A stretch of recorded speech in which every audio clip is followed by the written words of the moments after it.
Alright, for this particular equation, we're going to plug in these values, fill in the table, and then we're going to plug in these values again for this equation. So let's do the first one. When I plug in -1 right there, I get -1 minus 1 is -2. So that would be 2 to the -2nd. Negative powers drop to the bottom, and 2 squared is 4. Let's do 0. When you plug in 0, right there, becomes -1. So it'd be 2 to the -1st. That means 1 over 2 to the first, or 1 over 2. Keep the pattern going. Plug in 1. 1 minus 1 is 0. 2 to the 0. Anything to 0 is 1. You see the pattern. Hopefully you can see a pattern here. And you can see a pattern here, hopefully. Hopefully you notice you're multiplying by 2. Anyways, this one becomes 2 to the first, which is 2. So there's my values. Next, let's do this one. I'm not going to plug in -1 to start with, because -1 is a little tricky.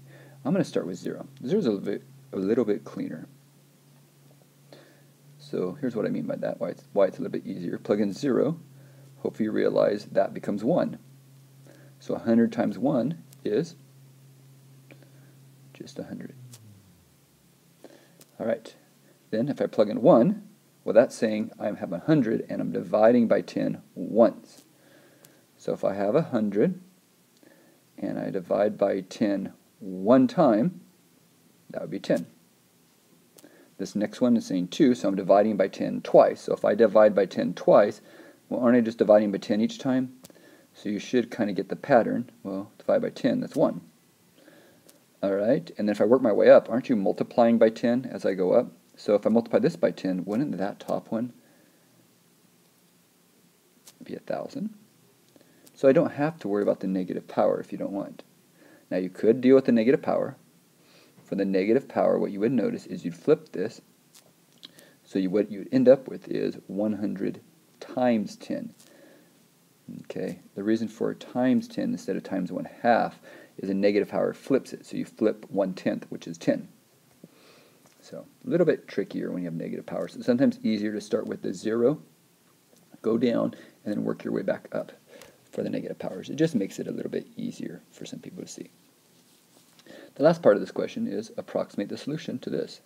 Well, this equation is really just f of x equals g of x. So the solution is technically where these two equations cross, the x value at which they cross.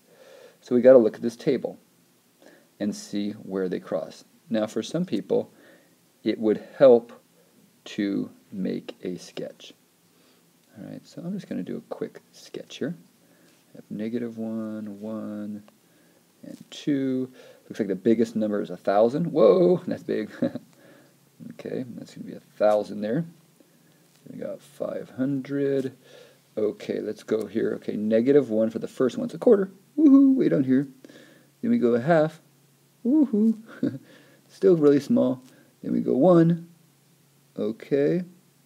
This is not looking too good. And then 2. Okay. That is pretty pointless. You can see this graph kind of look like that, and it's completely drawn poorly to scale. Well, the other one, well, it starts at -1 at 1,000. Then you go to 100. Whoa, that's dropping fast. Okay, then 1 is at 10, which is still above this one, even though it's poorly drawn. And then last one, at 2, is at 1, which is below that one. So I do know that it's below that. Again, this is completely poorly drawn. I missed that dot. But you could at least see, do you see how they cross right there? They cross between 1 and 2. Alright, so I know they cross between 1 and 2. Again, my graph is completely poorly drawn because I went by 1,000s here, which is a bad idea. When I'm dealing with over here, the biggest one is 2. But what I do know is my answer, x, is between 1 and 2. I know that. That is my answer. X is somewhere between 1 and 2. You could write it like this on the interval 1 to 2. You could say it's in between 1 and 2. You could say it's 1 point something. It's your call. Alright, now the trick, without having to graph it, is to look at the values. What you want to do is you want to look at these values. Do you see how g of x is bigger here? Still, g of x is bigger. Still, g of x is bigger, but all of a sudden, do you see how now f of x is bigger?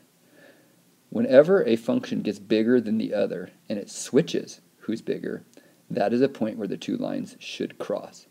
So again, if they're continuous graphs, and since this is bigger, bigger, bigger, but now this is bigger, whenever it trades off, that interval was a point where they should hit, or a place where the answer is.